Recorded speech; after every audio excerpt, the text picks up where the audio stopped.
Bueno, shalom para todos. Hoy vamos a comenzar una serie que he querido hacer desde hace mucho tiempo sobre el segundo éxodo, pero estudiando al mismo tiempo cada una de las parashot del libro de Shemot, del libro de Éxodo, donde ocurrió ese primer éxodo. O sea, vamos a estudiar la parashá, pero al mismo tiempo vamos a mirar proféticamente cómo se relaciona con el segundo éxodo. Nosotros tenemos que recordar siempre que el Eterno nos advirtió en Eclesiastés 1:9 que fue lo que fue hecho es lo mismo que será y que nada nuevo hay debajo del sol. Recordemos que la característica de la mente hebrea es que es una mente circular. Todo lo que fue será. Por eso es que el Eterno nos dice que bienaventurado o bendecido es quien en la Torá medita de día y de noche. Porque, y dice que dará el fruto a su tiempo. ¿Por qué? Porque si nosotros estamos meditando en las cosas pasadas, nosotros estamos meditando en el presente y en el futuro, porque sabemos que cada uno de los eventos va a volver a ocurrir.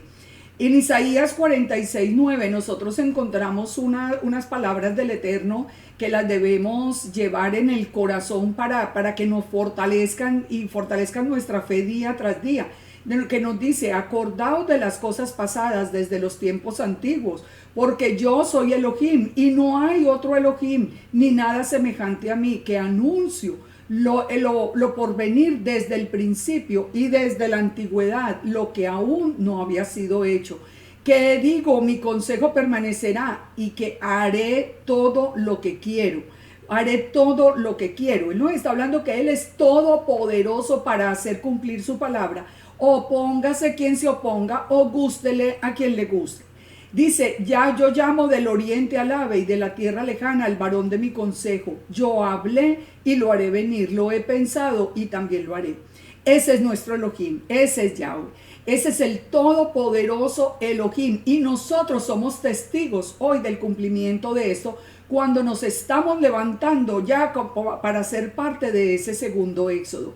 Estas parashot que vamos a estudiar de aquí en adelante son para nosotros, deben ser toda una fuente de inspiración para mantenernos en obediencia, porque estamos digamos que presenciando casi como en una película lo que nosotros vamos a vivir en un futuro muy próximo, y lo que ya estamos viviendo, como vamos a ir entendiéndolo a través de la parashá. Jeremías 16:14 nos anuncia ese segundo éxodo. Dice, y Jeremías 23:7 dice: no obstante, vienen días, dice Yahweh, en que no se dirá más: vive Yahweh, que hizo subir a los hijos de Israel de tierra de Egipto, sino vive Yahweh, que hizo subir a los hijos de Israel de la tierra del norte y de todas las tierras donde los había arrojado, y los volveré a su tierra, la cual dio a sus padres. El Eterno va a cumplir esa promesa, porque ya dijimos, a Él nada se le puede oponer y Él todo lo hace en su tiempo.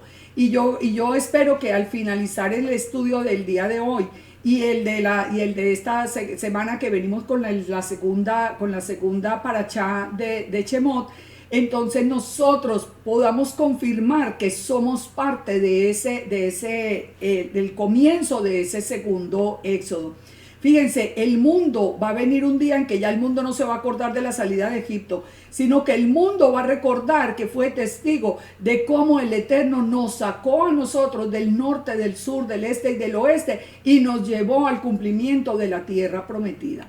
Entonces vamos a estudiar en esta primera parashá de Shemot, nombres que cubre Éxodo 1:1 hasta Éxodo 6:1. Y vamos a ver el paralelo o la visión profética que está anunciada en estos capítulos y que se están cumpliendo ya de una manera muy interesante con nosotros. Miremos cuáles son las promesas cumplidas, cuáles fueron las promesas que el Eterno había hecho y que le está cumpliendo en este momento del éxodo al pueblo de Israel. En Éxodo 1 nos dice que los nombres de los hijos de Israel que entraron en Egipto con Jacob fueron Rubén, Simeón, Leví, Judá, Isaacar, Zabulón, Benjamín, Dan, Neftalí, Gad y Aser.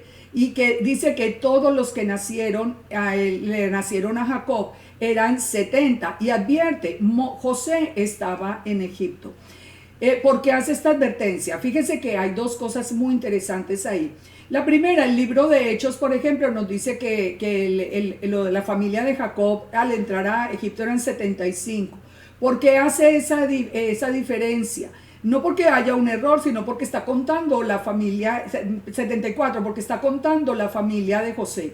Ahora, aquí los que entran son 70. José ya había entrado a Egipto y ya él ocupaba el segundo lugar después de Faraón, como vimos en la paracha pasada. Entonces fíjese, el hecho de que hubieran entrado 70 es lo significativo, porque 70 representa las naciones. Las naciones. Fíjese, en Génesis 15:13, el Eterno les había dicho, les había anunciado la cautividad. El Eterno le dijo a Abraham: ten por cierto que tu descendencia morará en tierra ajena y será esclava y oprimida por 400 años.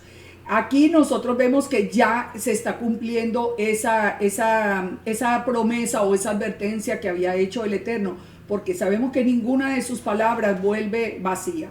Ahora, entonces, entran 70 que representan las naciones. Para el segundo éxodo, también entonces nos está diciendo que el Israel viene de todas las naciones de la tierra. La segunda promesa que el Eterno les ha cumplido es la multiplicación. Dice Éxodo 1:7, los hijos de Israel fructificaron y se multiplicaron y fueron aumentados y fortalecidos en extremo, y se llenó de ellos la tierra. Recordemos que en Génesis 46 el Eterno le había dicho a Jacob: no temas descender a Egipto, porque allí yo haré de ti una gran nación. ¿Esto qué quiere decir? Que Israel se formó en la dispersión. Israel no creció en la tierra prometida. Israel se formó como nación en la dispersión. Esto para el primer éxodo. Ahora, para el segundo éxodo, ya empezamos a encontrar la conexión inmediata. No es coincidencia que en el año 70 el templo hubiera sido destruido, en el año 70 después de Yeshua, hubiera sido destruido el templo en el año 70 y toda la casa de Judá hubiera sido lanzada a la dispersión. Solamente en 1948, es decir, casi 2000 años después, es cuando ya empieza el regreso de la casa de Judá a la tierra. Pero fíjense, en donde se fortaleció y se multiplicó Judá y todo Israel en el exilio, así como ocurrió en este primer éxodo. Los que salieron de Israel en el año 70 fueron unos pocos. Ahora el pueblo judío, que es el que el mundo reconoce como si fuera Israel, porque no ha comprendido el levantamiento de la casa de Israel todavía, él está esparcido por todo el mundo y está ya parte de él en la tierra. De manera que nosotros sabemos que Israel se forma como gran nación en el exilio. Ahora, fíjense, no solamente Judá, ahora nos estamos levantando nosotros, que fuimos descendientes de cualquiera de las 12 tribus, igual de Judá, pero que nuestros antepasados habían abandonado la identidad israelita y habían abandonado la obediencia a la Torá. Por eso esa es esa casa de Israel que hoy está siendo llamada desde todos los ángulos de la tierra para que regrese primero a su identidad, primero a la Torá, y después para que continúe, para que ya se reúnan esas 12 tribus y puedan ser sacadas en el segundo éxodo. Si nosotros leemos Ezequiel 37, vamos a entenderlo con mayor claridad, como el Eterno dice que va a levantar los huesos secos y que al final él pondrá en su mano un palo que representa a la casa de Israel, a Efraín, y en el otro palo a Judá y toda la casa de Judá, y los hará un solo palo, es decir, otra vez las 12 tribus para ser sacadas en el segundo éxodo. Acuérdense, todo lo que fue será, no hay nada nuevo debajo del sol. Una tercera promesa es que el Eterno anunció que él pondría temor sobre los enemigos de Israel. En Éxodo 1:8 dice, se levantó sobre Egipto un nuevo rey que no conocía a José y dijo a su pueblo, he aquí el pueblo de los hijos de Israel es mayor y más fuerte que nosotros. Ahora pues seamos sabios para con él, para que no se multiplique, y acontezca que viniendo guerra, él también se una a nuestros enemigos y pelee contra nosotros y se vaya de la tierra. También en Éxodo 23:27 el Eterno anunció, yo enviaré mi terror delante de ti, le dice Israel, y te consternaré a todo pueblo donde entres y te daré la cerviz de los enemigos. ¿Qué está sucediendo hoy? Aquí vemos en este primer éxodo, vemos no solamente el pueblo egipcio, sino todos los demás pueblos alrededor teniendo mucho temor de Israel. Pero ¿qué estamos viendo hoy? Hoy estamos viendo el cumplimiento de esa promesa. Exactamente igual. ¿Ustedes creen que es coincidencia que la ONU, que todas las grandes organizaciones mundiales, que todos los pueblos de la tierra, en todos los ángulos, estén todos preocupados y peleándose, discutiendo a quién le pertenece Jerusalén y si Jerusalén puede ser o no la capital de Israel? Esto debería ser un tema que preocupara nomás al pueblo de Israel. Pero fíjense que es un tema mundial. El Eterno nos dijo que Él pondría a Jerusalén como copa de las naciones. Fíjense, todos rechazaron cuando el presidente Trump dijo, bueno, Estados Unidos reconoce a Jerusalén como la capital de Israel. Y esto formó alianzas y levantamientos en muchos países y protestas. ¿Por qué sucede esto? Muy fácil, porque el Eterno dijo que Él pondría temor en los enemigos de Israel. Siempre la mayoría de los seres humanos han odiado a Judá, que era quien conocían como Israel, y ahora a nosotros que nos levantamos como casa de Israel. Pero ¿por qué nos odian? Porque temen a Israel. Si nosotros estudiamos qué es lo que ha hecho Judá alrededor, a lo largo de todos estos años, y a lo largo de su vida, primero encontramos que nunca ha sido un pueblo belicoso, encontramos que ha sido un pueblo que ha bendecido al mundo con miles de inventos, o sea, es un pueblo que favorece también la economía de los países donde llega. Bueno, en fin, nosotros conocemos la bendición de Judá. Ahora, el mundo lo envidia, el mundo lo repudia, porque esto fue puesto en el corazón de los enemigos del Eterno.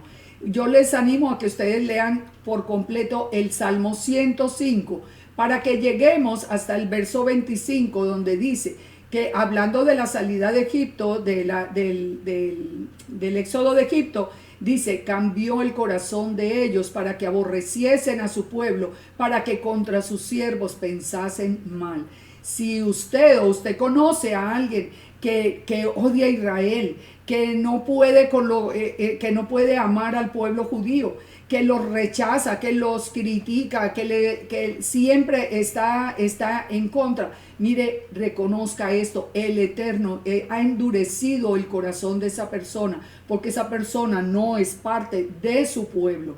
Esto nosotros lo estamos viendo sin ningún problema hoy. Vamos a Éxodo 2. En Éxodo 2 nos habla del nacimiento de Moisés, y el nacimiento de Moisés nos habla a nosotros de cosas muy importantes relacionadas al segundo Éxodo. Dice que el Éxodo 2:1 dice que un varón de la familia de Leví fue y tomó por mujer a una hija de Leví, la que concibió y dio a luz un hijo, y viéndole que era hermoso, lo tuvo escondido 3 meses. Pero no pudiendo ocultarle más tiempo, tomó una arquilla de juncos y la calafateó con asfalto y brea, colocó en ella al niño, lo puso en el carrizal a la orilla del río. Y la hermana suya se puso a lo lejos para ver lo que acontecería. Miremos el paralelo tan interesante acá. ¿Por qué fue escondido durante 3 meses? ¿Por qué no 2? ¿Por qué no 4? ¿Por qué el número 3? Todo lo que fue será. ¿De qué nos habla esos 3 días escondidos? Bueno, yo creo que lo primero que viene a nuestra mente es la resurrección de Yeshua. Él estuvo 3 días en la tumba y hasta el tiempo de la resurrección. Pero más que eso, nos está hablando del cumplimiento de la profecía de Oseas 6:1, donde nos dice que la casa, toda la casa de Israel y la casa de Judá, tendría nueva vida después de 2 días. Dice, venid y volvamos a Yahweh, porque Él arrebató y nos curará, y hirió y nos vendará, nos dará vida después de 2 días. ¿Ustedes creen que es una coincidencia que pasaron 2000 años desde el tiempo de Yeshua, y cuando ya se cumplen los 2000 años, y ya empieza a levantarse alrededor de este tiempo, empieza a levantarse no solamente la casa de Judá para regresar a Israel, porque ya en 1948 pudo hacerlo, sino la casa de Israel, nosotros, los que habíamos seguido los pasos de Yeshua, pero nunca habíamos entendido que éramos Israel ni que necesitábamos la Torá. Nosotros nos levantamos después de 2 días, y dice, y en el tercer día nos resucitará. Hablábamos ahora de los huesos secos de Ezequiel 37. Esos somos nosotros, eso nos resucitó como esos huesos secos. ¿Por qué sabemos que es el resurgimiento de los huesos secos? Porque es el regreso de nosotros a la Torá. Nosotros conocíamos al Mesías, pero no conocíamos la Torá. La casa de Judá, que conocía la Torá, no conocía al Mesías. Muchos de Judá están conociendo al Mesías y nosotros estamos conociendo la Torá. Y como veíamos, los dos palos serán unidos y vendrá entonces el libertador y nos sacará y nos llevará de regreso a la tierra. Es un plan perfecto, pero dice que viviremos delante de Él. ¿Por qué? ¿Por qué esto? Nosotros suponíamos que estábamos vivos cuando estábamos en la iglesia cristiana. Y sí, nosotros habíamos tenido la revelación del Mesías, pero ahora realmente estamos vivos porque estamos en obediencia a la Torá, porque la Torá es la fuente de vida, porque nosotros ahora estamos situados bajo las alas del Omnipotente. Dice que conoceremos y proseguiremos en conocer a Yahweh. Esto lo vamos a ver un poquito más adelante, no voy a entrar ahora, pero es muy profético para el segundo éxodo. Dice, como el alba está dispuesta a su salida, y vendrá a nosotros como la lluvia tardía y la lluvia temprana. O sea, Él viene por tiempo. Esto es todo un tiempo de levantamiento. Nosotros las 12 tribus se están volviendo a levantar a lo largo y ancho de la tierra. Dice, ¿qué haré a ti, Efraín? ¿Qué haré a ti, oh Judá? Es decir, nos está hablando a las dos casas de Israel, a las 12 tribus. Fíjense que Él no está hablando a judíos y a gentiles. Eso no existe en las escrituras. Existen las dos casas de Israel. Por eso dice, ¿qué haré a ti, Efraín? ¿Qué haré a ti, oh Judá? Así que nosotros que vemos a través de esos 3 meses en que Moisés estuvo escondido, como también nosotros estamos siendo parte de ese cumplimiento. Nos dice que los padres tomaron al bebé y lo pusieron en una arquilla de juncos y lo calafatearon con asfalto y brea. Es el mismo proceso y encontramos la misma palabra, kapar, que es la palabra usada para el arca de Noé. En el arca de Noé, esta palabra significa cubrir, anular o perdonar. Así que todos los que estaban dentro del arca, como había sido calafateada por fuera, que constituía como la base misma de la protección, del perdón, de la reconciliación. Los que estuvieran dentro del arca estaban siendo protegidos y reconciliados con el Eterno. Este niño Moisés puesto en el arca allí también con la brea, nos habla de que allí dentro de esa canastilla estaba el libertador y el redentor de Israel. Y él comparte con Yeshua similitudes de verdad asombrosas. Vamos a verlas para que nosotros entendamos que así como Yeshua hizo expiación por nosotros, entonces el hecho de que Moisés fuera puesto en un arca, como en el arca de Noé, nos habla de expiación y de reconciliación. El paralelo entre Moisés y Yeshua es un paralelo muy interesante. Pues ya vimos, estuvo oculto 3 meses, Yeshua está oculto 3 días. Ambos se mantuvieron ocultos hasta el tiempo de ser libertadores. Ambos tuvieron un nombre egipcio. Nosotros conocimos a Yeshua como Jesús o Jesucristo. Y recordemos que todo ese cuento de que significa caballo y todo eso es mentira. Eso es absoluta mentira. Es simplemente la transliteración del nombre Yehoshua al idioma griego. Ahora, Moisés como el primer Goel, como el primer redentor, trajo la Torá a Israel. ¿Qué fue lo que hizo Yeshua? Yeshua, a través del Ruach, a través del Espíritu de Santidad, pone la Torá en nuestros corazones. Así que Moisés nos trajo la Torá en piedra. Yeshua pone la Torá en nuestro corazón. Moisés y el Mesías hicieron grandes milagros delante del pueblo. Yeshua le ganaba precisamente por la resurrección, pero de todas maneras hicieron grandes milagros. Moisés trajo a Israel el maná. Yeshua afirmó ser el maná que bajó del cielo. Yeshua se identificó como Moisés cuando dijo en Juan 5:45, no penséis que voy a acusaros delante del Padre. A quien os acusa es Moisés, en quien tenéis vuestra esperanza, porque si le creyerais a Moisés, me creeríais a mí, porque de mí escribió él. Esto es interesante porque nosotros siempre vemos estas palabras como dirigidas a Judá, pero que eran los que creían en Moisés, pero también a la iglesia cristiana. Si no le creen a Moisés, ¿por qué le creen a Yeshua? Si Moisés escribió que el profeta como Moisés iba a venir y Yeshua es el profeta como Moisés. El profeta como Moisés nosotros lo encontramos confirmado en eventos como la inmersión en el Jordán y la transfiguración, donde el Eterno mismo habla desde los cielos y les revela que ese es el Hijo de Él y que a Él lo tenemos que oír. ¿Qué nos dice Deuteronomio 18:15? Profeta en medio de ti, de tus hermanos, como yo te levantará el Señor tu Elohim, a Él oiréis. Nosotros, bueno, esto es otro estudio y está colocado aquí en YouTube para que ustedes busquen por qué Yeshua sí es el profeta como Moisés. Pero nos había faltado un punto. Moisés trajo a Israel el agua de la roca. Yeshua afirmó no solamente ser la roca, sino ser el agua viva.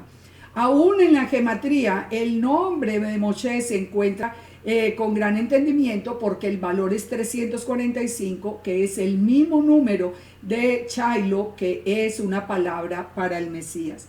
Así que de la manera como Moisés sacó al pueblo de Israel de Egipto, y el pueblo tuvo que seguir los pasos de Moisés para poder salir con seguridad y bajo la protección del Eterno, también es Yeshua el que nos va a sacar a nosotros de toda esta dispersión, y siguiendo sus pasos es como nosotros encontramos la protección y la seguridad. En el nacimiento de Moisés hay unos datos que son muy interesantes. Primero, era de la tribu de Leví. Normalmente la gente cree que Moisés era judío y se habla como si lo fuera, pero nosotros entendemos, bueno, que sí pertenecía después en la división a la casa de Judá, pero el hecho de que hubiese nacido en la casa de Leví es muy importante en el paralelo con Yeshua, porque Yeshua, sin haber nacido en la casa de Leví, más adelante sería el sumo sacerdote para Israel de la orden de Melquisedec. Y recordemos que en el primer éxodo el sumo sacerdote solamente podía ser de la casa de Leví. Cuando la hija del faraón abrió la canastilla, inmediatamente reconoció que el niño era hebreo. ¿Por qué? Por el tema de la circuncisión. Hasta ese momento el pueblo de Israel guardaba el pacto de la Brit Milá y el niño había sido circuncidado. Moisés fue educado por una madre hebrea. Él conocía al Eterno y conocía los mandamientos. Por eso para él no fue extraño todo el diálogo que sigue ya en su encuentro con él, ya cuando está en tierras de Madián. Al ser educado en la corte de Faraón, él conoció la educación más refinada que podía haber en ese tiempo. Y fíjese, a pesar de todo eso, su corazón nunca dejó de ser hebreo. Él nunca dejó de reconocer al pueblo hebreo como sus hermanos. Tenemos que entender que el Todopoderoso está en control de absolutamente todo. Fíjense, Moisés crece en la corte de Faraón y alcanza toda la autoridad para enfrentarlo. Pero recordemos que cuando Jacob llegó con su familia a Egipto, el que estaba en la corte de Faraón era José. Es decir, que tanto al principio como ahora para la salida, uno de los hijos de Israel está dentro de la misma corte del Faraón. Nosotros tenemos que aprender de esto para el futuro, para que no nos llame la atención de pronto cuando vemos a ciertos líderes mundiales que se vayan alineando con Israel. No nos debería sorprender porque sabemos que todo lo que fue será y no hay nada nuevo debajo del sol. En Éxodo 2 encontramos otro tema muy interesante y es cuando ya Moisés mata a un egipcio que está maltratando a sus hermanos. Y a causa de esto y por temor a que lo mataran, él huye a tierra de Madián. Él huye inmediatamente a la tierra de Madián. Pero miremos lo que sucede allí, porque ese misterio del pozo se vuelve a repetir como lo vimos en las parashot de Bereshit o de Génesis. Él dice Éxodo 2:16, estando sentado junto al pozo, 7 hijas que tenían el sacerdote de Madián, vinieron a sacar agua para llenar las pilas y dar de beber a las ovejas de su padre. Fíjense, es muy interesante el número que encontramos. Moisés llega al pozo y allí junto al pozo están las 7 hijas del sacerdote de Madián. ¿Por qué 7? Recordemos primero, ¿quiénes habitaban en tierra de Madián? En tierra de Madián, los habitantes de la tierra de Madián eran descendientes de Abraham. Porque sabemos, Génesis 25:1, Abraham tomó otra mujer cuyo nombre era Setura, la cual le dio a luz a Simram, Joksam, Medán, Madián, Isbac y Sua. Así que Madián era el territorio de los descendientes del hijo de Abraham. Así que no eran extraños. Pero ¿por qué es importante? Porque si nosotros retrocedemos en la Torá, y recordemos que toda la Torá es una sola, una sola historia, entonces nosotros vamos a encontrar que el misterio que se dio con Isaac y con Jacob se está repitiendo ahora con Moisés. Encuentran la novia junto a un pozo. Pero recordemos las 3 novias para que aprendamos cómo va a ser la novia del segundo Éxodo. Fíjese, en la novia de Isaac tenía que tener ciertas características. Es decir, tiene que ser de la familia de Abraham. ¿A dónde encuentra Moisés la novia? En tierra de Madián, que son descendientes de Abraham. Debía ocuparse del agua del pozo. Ellas debían estar sentadas, digamos, junto al pozo que representa que la Torá, el agua viva. Es como que están en obediencia. Y la novia debía abandonar la tierra para venir a la tierra prometida. Recordemos que ninguna de estas novias fue hallada en la tierra prometida. Entonces ellas debían salir de la tierra, de su tierra natal para venir a la tierra prometida y venir al encuentro con el novio. En el caso de la novia de Isaac, de Rebeca, nosotros vimos a Abraham como el padre, a Isaac como Yeshua y a Eliezer, el hombre que va a buscar esa novia, como el espíritu mismo del Eterno. Ahora, cuando nosotros entendemos todo lo que pasó, vemos como las características de la novia del Mesías en general. Entonces, fíjese, a través hasta de los mismos regalos le estaba haciendo, y esto lo vimos en esas parachá de Berechit, estaba haciendo un anuncio profético muy importante, porque ¿qué le dio Eliezer a Ribca? Le dio un pendiente de oro que pesaba medio ciclo, que era de acuerdo a Éxodo 33, el pago por la expiación de pecados, y 2 brazaletes que representan que las 2 casas de Israel. Después le da vestidos y joyas que son símbolo de las vestiduras con que se va a vestir la novia del Cordero, según Apocalipsis 19 del 7 al 9. Ahora, pero miremos la novia de Jacob, o sea, la novia de Isaac representa como las características de la novia en general, los requisitos de la novia. Pero miremos la novia de Jacob. La novia de Jacob, cuando Jacob llega a la tierra de los orientales, dice que miró y vio que en el pozo había 3 rebaños de ovejas y que estaban, y había una gran piedra sobre la boca del pozo. Había solamente 3 rebaños junto al pozo y Raquel, que era la pastora, estaba buscando los demás rebaños de ovejas y solo regresó hasta el final de la tarde, cuando el pozo fue abierto de forma definitiva. Es decir, mientras estaban los 3 rebaños, el agua del pozo, el pozo la tapa se quitaba y se ponía, y solamente esos 3 rebaños podían beber de esa agua.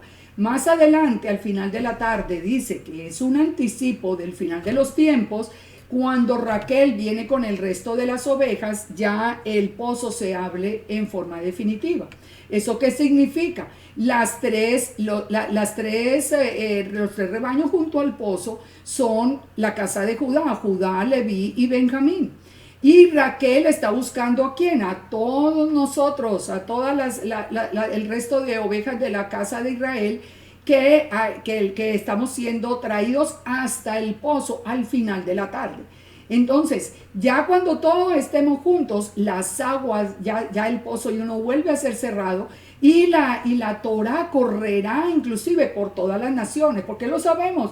Porque cuando venga el Mesías, Él regirá con vara de hierro a las naciones. Entonces, aquí la novia nos habla, la primera nos habla las características, la segunda nos dice en qué tiempo van a ser recogidas las 2 casas de Israel. Y ahora la novia en el caso de Moisés encuentra las 7 hijas del sacerdote. 7 representa la plenitud, la totalidad. Así que, ¿qué nos está diciendo? Que la novia, teniendo en cuenta lo anterior, teniendo en cuenta las características que vimos, es toda la novia, la plenitud de la novia, ese número 7, el que va a sacar al pueblo de Israel, que es la novia del Cordero desde todos los ángulos de la tierra. Yeshua, cuando vino en su primera venida, él también hizo este mismo acercamiento para mostrarnos la importancia de la búsqueda de la novia. Ustedes recuerdan cuando él se acerca al pozo de donde estaba la mujer samaritana. La mujer samaritana es de la casa de Israel y él se acerca a ella está sentada junto al pozo, y ya conocemos pues todo el diálogo que ellos siguen. Así que este encuentro de la novia junto a la Torá nos tiene que hablar a nosotros de que tenemos que continuar no solamente obedeciendo, sino enseñando la Torá a las naciones, para que la novia pueda venir vestida de lino fino. Sigamos adelante. Éxodo 2, el reconocimiento del Eterno. En Éxodo 2:23 dice que aconteció que después de muchos días murió el rey de Egipto, y los hijos de Israel gemían a causa de la servidumbre, y oyó Elohim el gemido de ellos. ¿Qué nos está diciendo con respecto al segundo éxodo? Nos está advirtiendo que el segundo éxodo va a ser en tiempo de tribulación. Así como el primero fue en tiempo de tribulación, en tiempo donde Israel estaba sometido a duras tareas, donde ellos se habían enfurecido contra el pueblo por el temor que tenían. En Éxodo 3 encontramos otro de los paralelos proféticos muy interesantes, la zarza ardiente. Dice en Éxodo 3, apacentando Moisés las ovejas de Yetro, su suegro, sacerdote de Madián, llevó las ovejas a través del desierto y llegó hasta Horeb, el monte de Dios. y se le apareció el ángel de Yahweh en una llama de fuego en medio de la zarza.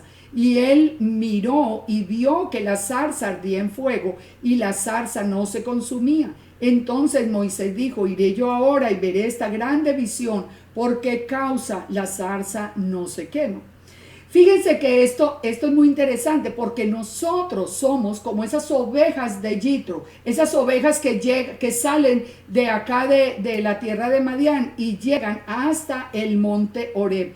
¿Qué es el monte Horeb? Es el mismo monte Sinaí, donde el Eterno más adelante va a dar la Torá. Pero fíjense, muy interesante. Él trae las ovejas de Yetro, su suegro, o sea, las ovejas, esas ovejas que están en la dispersión. Moisés las trae y llegan hasta el monte Horeb. Nosotros estamos siendo sacados, todavía no es el segundo éxodo, estamos apenas siendo como esas ovejas que estamos siendo traídas por primera vez hasta el monte Sinaí para recibir la verdadera revelación de la Torá. ¿Qué dijimos ahora hace rato? Que el que nos daba a nosotros la revelación de la Torá y la ponía en nuestro corazón era Yeshua, a través del Ruach HaKodesh, a través del Ruach de santidad. Fíjense quién estaba en la zarza. El que estaba en la zarza era el ángel de Yahweh. Que sabemos que el ángel de Yahweh es el que más adelante nace y se hace hombre bajo el nombre de Yeshua, de salvación. Nosotros sabemos que el ángel de Yahweh es la imagen visible de Elohim.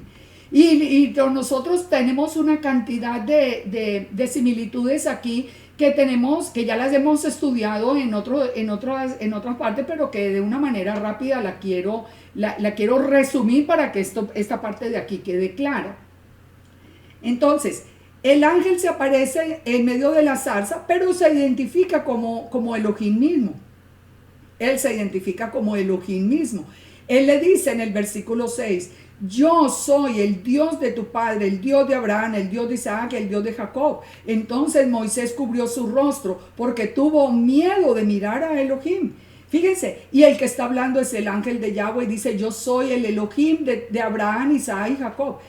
¿Quién es el Elohim de Abraham, Isaac y Jacob? Pues Yud-Heh, Vav-Heh. Así que el ángel de Yahweh es la imagen visible de Elohim. Ahora, noten esto que es muy interesante, que él dice que aparece en medio de la zarza. ¿Qué era lo que tenía Yeshua sobre su cabeza cuando él es el cordero de Pesach? Una corona de espinas. Pero también encontramos en el relato del sacrificio de Isaac, cuando aparece el ángel de Yahweh y aparece el cordero que finalmente es sacrificado, también con zarza en la cabeza. O sea, toda esta conexión nos lleva a un solo punto. El Eterno nos está trayendo a nosotros ahora a conocer la Torá en el monte Horeb, a través de Yeshua, que pone la Torá en nuestro corazón, de la misma manera que Moisés se acerca al monte de Dios en este momento, apenas rumbo a Egipto, para preparar la salida de todo el pueblo, y los lleva hasta el sitio donde va a ser dada la Torá próximamente, cuando ya todo el pueblo salga. Entonces nosotros tenemos que entender todas estas palabras para que nosotros veamos que lo de nosotros no es algo suelto, no, lo que nosotros estaba perfectamente anunciado, y que no nos podemos salir de seguir los pasos de Yeshua, porque en el primer éxodo el que no siguió los pasos de Moisés no llegó a la tierra prometida.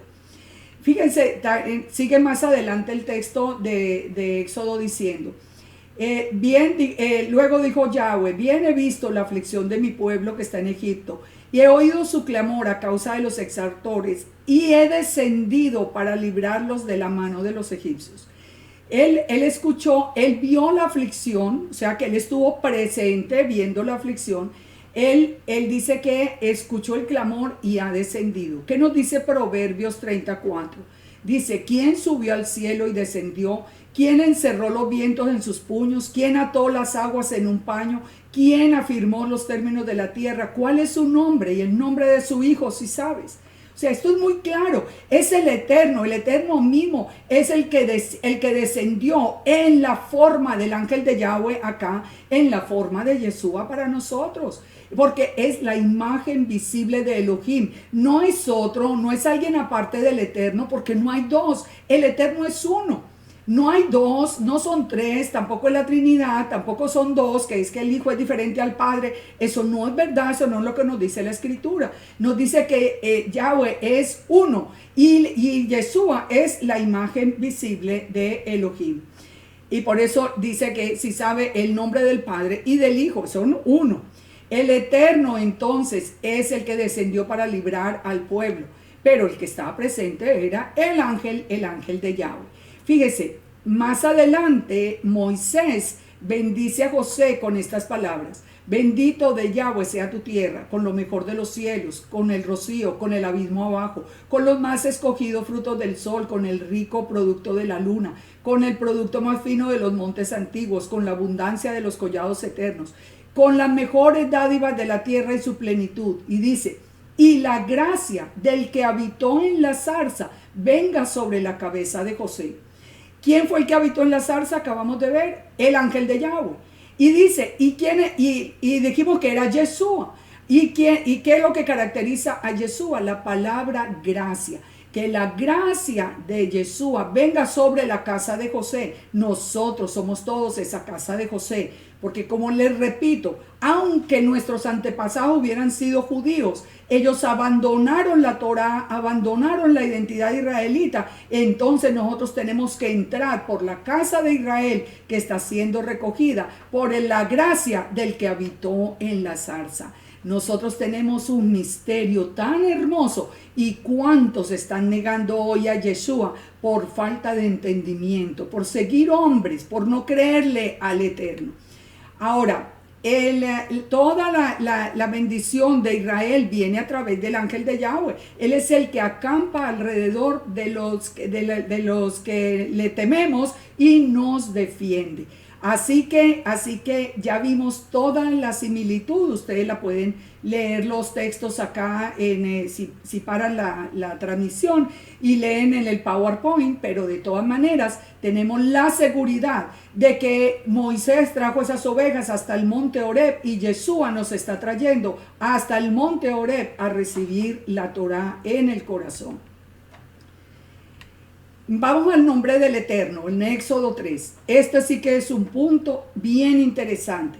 Éxodo 3:8 nos dice que Moisés le respondió al Eterno: ¿quién soy yo para que vaya Faraón y saque de Egipto a los hijos de Israel? Y él respondió: ve, porque yo estaré contigo, y esto te será por señal de que yo te he enviado. Cuando haya sacado de Egipto al pueblo, serviréis a Elohim sobre este monte.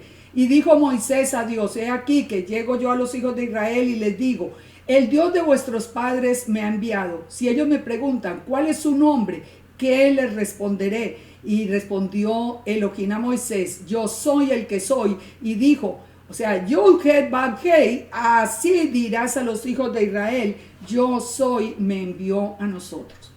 ¿Por qué tiene que ver con el segundo éxodo? Fíjense una cosa que es muy interesante. Nosotros hemos creído en el Elohim de Israel. Bueno, hablo por lo menos por la mayoría, y claro que en este caso estoy hablando por mi propia experiencia, porque yo nací en un hogar que creía en el Dios de Israel. Pero hasta ahora que conocimos la Torá, nosotros aprendimos a conocer el nombre del Eterno. Yud-Heh-Vav-Hei. Yahweh es el nombre de nuestro Elohim. No lo conocíamos antes. ¿Por qué no lo conocíamos? Fíjense, no es una coincidencia que tanto el cristianismo como el judaísmo hubieran escondido el nombre del Eterno. En el cristianismo lo llamábamos Jehová. Y Jehová sabemos que es una blasfemia. Jehová es como si la traducción en el hebreo, porque es una palabra hebrea, aquí sí aplica porque es palabra hebrea, fuera he ahí la maldición o he ahí la destrucción. Jehová no es el nombre correcto del Eterno, pero nosotros así lo conocimos. Ahora, de parte del judaísmo tampoco es una casualidad que ellos hubieran, por tradición, ordenado suprimir el nombre del Eterno. Así que fíjese, el Eterno cumple su palabra. El Eterno dijo, todo lo que fue será. Así como en el primer éxodo, solo conocieron el nombre de Yahweh. Cuando ya iban a estar listos para salir al desierto.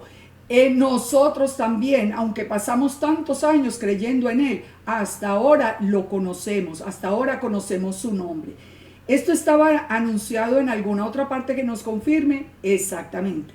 Jeremías 16:19 nos dice, oh Yahweh, fortaleza mía y fuerza mía y refugio mío, en el tiempo de la aflicción vendrán naciones desde los extremos de la tierra y dirán, ciertamente mentira poseyeron nuestros padres, vanidad, y no hay en ellos provecho.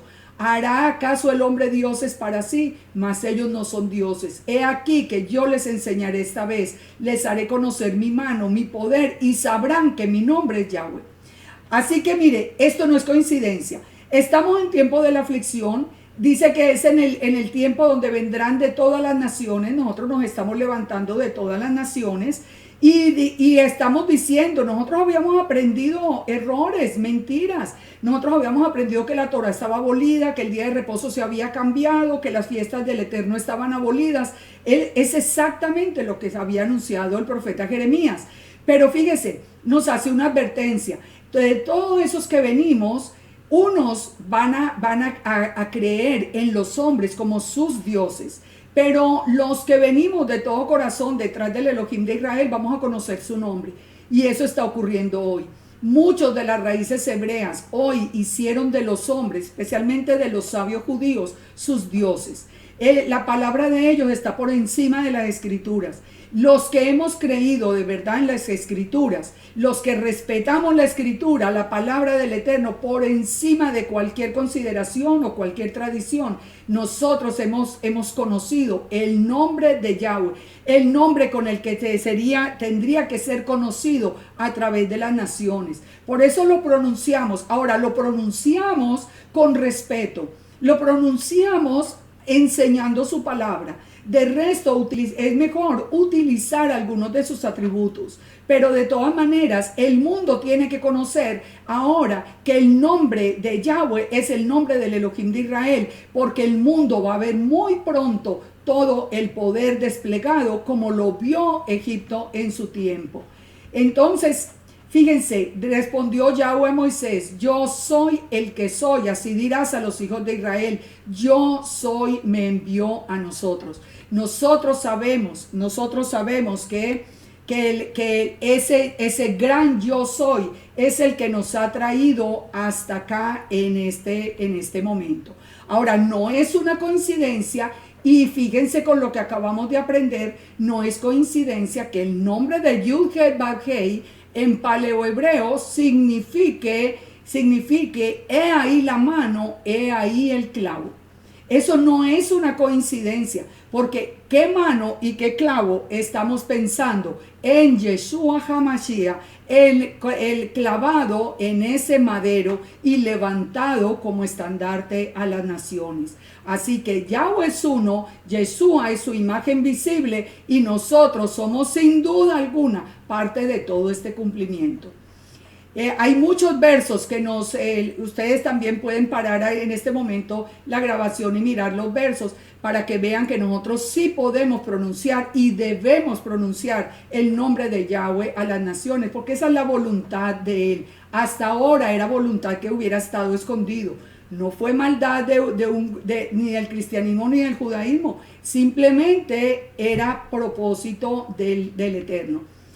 Ahora sigamos adelante entonces y miremos en las promesas la relación con el segundo éxodo también. En Éxodo 3, ¿cuál es la primera promesa que les hace? Los liberaré de esclavitud y de aflicción. Nosotros hoy también estamos en esclavitud y en aflicción. Estamos en aflicción de ver tanta maldad en el mundo. Estamos en esclavitud cuando la mayoría de los gobiernos de la tierra se están viniendo de parte del antimesías, llevando a las naciones por hambre a esclavitud. Eso lo estamos viendo en muchos de nuestros países y lo vamos a ver alrededor del mundo cuando estén ya unidos con toda la descendencia de Ismael y todas las iglesias. Todo esto lo vamos a estudiar después, pero lo estamos viendo. Ahora, entonces, frente a todo eso que tenemos que hacer, recordar que el Eterno está en control de todo. El Eterno conoce los tiempos. Para él no hay nada oculto. Dice, yo sé que el rey de Egipto no os dejará ir, sino por mano fuerte, pero yo extenderé mi mano y heriré a Egipto con todas mis maravillas. El Eterno sabe lo que está ocurriendo hoy. Y él va a hacer que el mundo se endurezca en el corazón para obligar a Israel a ser sacado en ese segundo éxodo. El Eterno es el que al mismo tiempo que endurece esos corazones, hace resplandecer su rostro sobre nosotros. Dice, yo les daré gracia delante de los egipcios para que cuando salgáis no vayáis con las manos vacías. Como dice la palabra que vamos a salir en el segundo éxodo, también con las manos llenas de las riquezas de las naciones. Ellos nos las van a entregar. El Eterno es nuestro proveedor. No se preocupen tanto que si tenemos que comprar comida, mire, nadie sabe el día ni la hora. Nosotros tenemos que confiar en que Yahweh, nuestro protector, Yahweh es nuestro proveedor. Él es el que nos va a guardar. Lo único que nosotros tenemos que hacer es estar en obediencia. Ahora, ¿quién es el que está con Israel? Fíjense, en Éxodo 3:12 dice, yo estaré contigo. Pero fíjense qué interesante, ¿qué nos dice el Targum? Dice, mi memra, mi palabra estará con ustedes y los ayudará. ¿Quién es la memra? La palabra es Yeshua. Eso nos lo confirma el mismo Evangelio de Juan. Miremos las señales. En Éxodo 4 dice, Moisés respondió diciendo, he aquí que ellos no me creerán ni oirán mi voz, porque dirán, ¿no te ha parecido Yahweh? ¿Qué tienes en tu mano? Y él respondió, una vara, échala en tierra. Y la vara se hizo una culebra. Y entonces extiende ahora tu mano y tómala por la cola. O sea, empieza el Eterno a darle a Moisés las señales que él va a hacer delante de Faraón. ¿Cómo vamos nosotros también a convencer al mundo de que el Eterno es el poderoso de Israel? A través de las señales que se van a dar también en el futuro. Nehemías 9:9 nos habla de todas las maravillas que el Eterno hizo como señales. Y Isaías 44:24 también nos habla de todo esto, porque nos dice, así dice Yahweh, tu Redentor, el que te formó desde el vientre. Yo, Yahweh, que lo hago todo, yo extiendo los cielos, la tierra, yo deshago las señales de los adivinos, enloquezco a los agoreros, hago volver atrás a los sabios, desvanezco su sabiduría. Yo, el que despierta la palabra de su siervo y cumple el consejo de sus mensajeros, que dice a Jerusalén, serás habitada. Eso, mire, el mundo puede discutir, pelear, pueden levantarse como se están levantando en nuestros países, en Colombia, por ejemplo, que ha sido algo público, como toda esta gente que pretende apoderarse del poder se está levantando con rituales públicos de brujería y de satanismo y con incluyendo en el logo de su propuesta política el pentagrama satánico. Bueno, no, mire, nosotros tenemos que enfocarnos en que el Eterno es el que tiene todo el poder. Todo el poder en el cielo, en la tierra, debajo de la tierra, nadie se le puede oponer. Esto es muy importante para que nosotros podamos sobrevivir hasta ese segundo éxodo. ¿Por qué Yeshua hizo señales cuando vino? Porque las personas, al ver las señales de poder de nuestro Elohim, es cuando empiezan realmente a creer. Yeshua les mostró, por ejemplo, en su tiempo que él era el mismo Yahweh cuando caminó sobre las aguas. ¿Por qué? Porque Job había dicho en Job 9:8, que solo el Eterno podía caminar sobre las aguas. O sea, todas estas señales son importantes a la hora de considerar el cumplimiento que nosotros estamos viendo en nuestras vidas.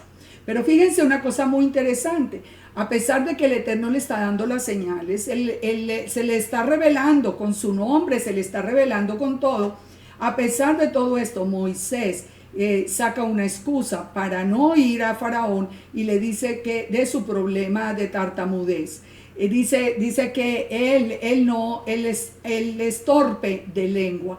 Y Yahweh le respondió: ¿quién dio la boca al hombre, o quién hizo al mudo y al sordo, al que ve y al ciego? No soy yo, Yahweh. Ahora pues ve, yo estaré con tu boca y te enseñaré lo que hayas de hablar. Entonces Moisés le dice: envíate, ruego, por medio del que debes enviar. Entonces Yahweh se enojó contra Moisés y dijo: no conozco yo a tu hermano Aarón, levita, que habla bien. Es decir, todo este proceso de ¿a qué nos lleva? A algo también muy importante para entender en el segundo éxodo. Primero, muchas personas se excusan de servirle al Eterno porque creen que no tienen la capacidad. Es que nosotros no estamos hablando de nuestras capacidades, nosotros estamos hablando de un Elohim poderoso. Segundo, lo más importante que nos quería mostrar aquí, que era que Moisés se iba a presentar delante de Faraón como Elohim, y que Aarón iba a ser su boca. Que como lo vemos con el segundo éxodo, es muy claro. Elohim mismo es el que va a hacer todas las señales, y Yeshua, que es su palabra, es la que habla al pueblo. Así que nosotros, y fíjese, Yeshua viene como sumo sacerdote de la misma manera que Aarón lo fue. Conectamos ahora con lo del principio, ¿verdad que sí? La palabra es maravillosa, no hay coincidencias. En Éxodo 4 nos habla de la circuncisión del hijo de Moisés. Este es un tema que pocas veces se ha entendido. Este es un tema que forma muchísima discusión. Pero fíjense qué estaba pasando en este caso. En Éxodo 4, lo que le está anunciando el Eterno a Moisés es la muerte de los primogénitos. Le está diciendo que Israel es su hijo, es su primogénito, y que va a venir un juicio sobre los primogénitos de Egipto. Ahora, ¿cuál era el problema? Vimos que hasta Moisés, él había sido circuncidado porque la hija de Faraón lo reconoció como un niño hebreo. Pero el hijo de Moisés, Gersón, que había nacido en tierra de Madián, no había sido circuncidado. ¿Cómo podía venir Moisés a entrar a Egipto, donde iban a ser juzgados los primogénitos, si su propio primogénito no estaba circuncidado? Es decir, no estaba en pacto con el Eterno. Entonces, dice: aconteció en el camino que en una posada, Yahweh, la membra, dice el Targum, le salió al encuentro y quiso matarlo. Entonces Séfora tomó un pedernal afilado y cortó el prepucio de su hijo y lo echó a sus pies, diciendo: a la verdad, tú eres un esposo de sangre. ¿Por qué estaba diciendo esto? Dice esposo de sangre a causa de la circuncisión, porque el pacto de la Brit Milá es un pacto de sangre que se hace con el Eterno. Donde fue anunciado en Génesis 17:9. Dijo de nuevo Elohim a Abraham: en cuanto a ti guardarás mi pacto, tú y tu descendencia después de ti por tus generaciones. Este es mi pacto que guardaréis entre mí y vosotros y tu descendencia. Nosotros somos descendientes de Abraham, Isaac y Jacob. Así que ese pacto es para nosotros también. Dice: será circuncidado todo varón de entre vosotros. Circuncidaréis pues la carne de vuestro prepucio, y será por señal del pacto entre mí y vosotros. Entonces fíjese, y dice en Génesis 17:14: mas el varón incircunciso que no es circuncidado en la carne de su prepucio, esa persona será cortada del pueblo, porque ha quebrantado mi pacto. Entonces, resumamos y miremoslo para hoy, porque yo sé que este es un tema que a muchos les parece muy espinoso. A mí me parece tan simple, pero Bueno, los hombres tienen otra visión de este pacto. Fíjense esto, que lo que le está diciendo el Eterno es: usted tiene que circuncidar su hijo, porque si no su hijo va a ser cortado del pueblo de Israel. Todo el pueblo de Israel estaba circuncidado en el momento de salir para el segundo éxodo. Fíjense, ya en el desierto ya no los volvieron a circuncidar. La generación que nació en el desierto ya no fue circuncidada. Y cuando Josué fue a entrar a la tierra prometida, antes de pasar el Jordán, los circuncidó a todos. Así que a la tierra prometida tiene que entrar todo Israel circuncidado. Eso no es una coincidencia que en el desierto no hubieran vuelto a circuncidar los niños, porque todo lo que fue será. Y en el segundo éxodo nosotros habíamos aprendido que la circuncisión ya no era necesaria. Entonces, en este momento, todos esos Gersón que están regresando hasta el monte Horeb a recibir la Torá en el corazón, deben buscar la manera de ser circuncidados antes de que empiece el segundo éxodo. Esto es claro en la escritura. Esto es definitivo en la escritura, porque dice que el pacto de la Brit Milá es para Abraham y sus descendientes por todas las generaciones. Si usted quiere más información sobre el pacto de la Brit Milá o de la circuncisión, hay un video en YouTube específicamente sobre este tema. Por último, en Éxodo 5, ¿qué es lo que está diciendo el faraón? Moisés a faraón: deja ir a mi pueblo, porque el pueblo va a ir a celebrarme fiesta en el desierto. ¿Cuál era esa fiesta en el desierto que iba a celebrar? El compromiso de bodas. O sea que nosotros en este momento, todo ese segundo éxodo que se está preparando, ese segundo éxodo le estamos diciendo a todos los faraones del mundo: dejen salir a mi pueblo, porque ellos van a venir a comprometerse en las bodas, para que ya todo Israel unido, las 12 tribus, un palo en la mano del Eterno, vengan en la fiesta de Sukkot a ser la novia del Cordero. ¿Cuáles son los faraones de hoy? Hay muchos faraones, los mismos gobiernos que están prohibiendo hablar de las escrituras, aún con mucha tristeza, muchos pastores que se están volviendo como faraones para no dejar salir a sus ovejas al llamado del Eterno. Pastores, abran sus oídos, escuchen que lo que está pasando es el principio del segundo éxodo. Ustedes también, ustedes hasta ahora bendijeron todas esas ovejas. No las acorralen allí con amenazas, sáquenlas y usted las lidera para que las lleve hasta ese monte Horeb, donde van a recibir la Torá y donde vamos a estar todos listos para salir en el segundo éxodo. Terminamos con esto como un resumen, porque vamos a continuar después con la parte número 2, con la siguiente parachá. En el primer éxodo, la comparación, en el primer éxodo se hicieron grandes señales y milagros, y el pueblo del Todopoderoso fue sacado de Egipto. En Egipto, antes de salir, las vidas fueron marcadas con la sangre del Cordero en Pesach.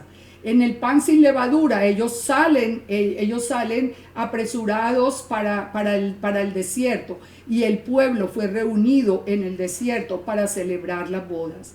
Ahora en el segundo éxodo también vamos a ver muchas señales y juicios y advertencias del Eterno. Vamos a verlas más adelante en la segunda parte, como parte de las plagas que están anunciadas en Apocalipsis. Ahora, como en el primer éxodo, solo quien tenga su vida cubierta por la sangre del Cordero serán sacados del mundo y llevados a la tierra prometida. Todo lo que fue será. Amigos, sin Yeshua no se puede, ustedes no van para ninguna parte. Ustedes negando a Yeshua para que el judaísmo los aplauda, lo único que están haciendo es quedándose por fuera del plan. Todo Israel será llevado al desierto, y de allí vamos a ser llevados a las bodas del Cordero. ¿Qué nos dice la palabra? El profeta Oseas, que el Eterno iba a sacar a Israel al desierto y allí nos hablaría al corazón. En el corazón nos pone la Torá y así vamos juntos hasta las bodas del Cordero. Así que, ¿qué es lo que nosotros le tenemos que decir a todos los faraones de hoy? Dejen ir a mi pueblo a venir a celebrar fiesta conmigo. Tenemos que volver a las fiestas del Eterno, tenemos que volver al cumplimiento de la Torá, tenemos que volver al Shabbat, tenemos que volver a toda la constitución de Israel, que es la Ketubá de las bodas. Continuamos en el próximo estudio, en las siguientes parachá de Shemot o Éxodo, y vamos a ver la totalidad de ese segundo éxodo del que esperamos ser parte sin ninguna duda. Que el Eterno los bendiga, que el Eterno nos guarde, que nos fortalezca y que nos dé esa Torah en nuestro corazón, pero con letras indelebles, que nos vayan a borrar esas letras para que nosotros seamos dignos de ser tomados como parte de su pueblo. Shalom, shalom para todos. Que el Eterno los bendiga.